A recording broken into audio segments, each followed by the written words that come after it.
टंचाई पाणी पुरवठ्याची बोगस काम जलजीवन योजनाची चौकशी झालीच पाहिजे पाणी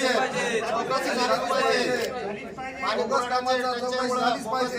जलजीवन मशीन यांना बोगस वरच्यावरी बिला काढून उचलून घेतले ते पेडगावात उन्हात ताणामध्ये आई बहिणी पाण्याला जातात रात्रंदिवस 4 वाजता सकाळी उठून पाण्याला जावं लागते त्यांना कामधंदे घरचे सोडून पाण्यासाठी जावं लागते हे तात्काळ यांच्यावर कारवाई करण्यात यावं अधिकाऱ्यांना प्रशासन राज्य शासन महाराष्ट्र शासनानं तात्काळ यांची दखल घेतली पाहिजे पेडगाव येथील सर्व गावकऱ्यांची विनंतीनं शिवसाहेबांच्या इथं समोर बसलेलो येणाऱ्या भविष्यात 15 तारखेला क्लिनिक समूह उपोषण घागर मोर्चा करणार आम्ही सगळे मिळून इथं आलेलो सगळे इथं पाणी टंचाईचं तात्काळ कारवाई झालीच पाहिजे न झाल्यास आम्ही उपोषण आंबर करू न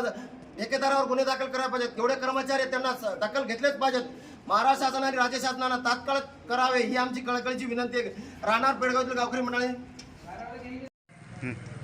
पेडगाव येथील सर्व गावकऱ्यांनी मस्ताने रम्मी राहणार पेडगाव प्रेमदास लक्ष्मण आडे इथलं जलजीवन मशीनचं काही बोगस कामं झाल्याने ठेकेदारानं बरोबर वरच्यावरी कामं करून इंजिनिअरसोबत सहमत घेऊन बिलं उचलून घेतलेले आहे तरी आम्ही कलेक्टर साहेबांना निवेदन देण्यासाठी आज आलो दिनांक 1/4/2024 जिल्हा परिषदला बी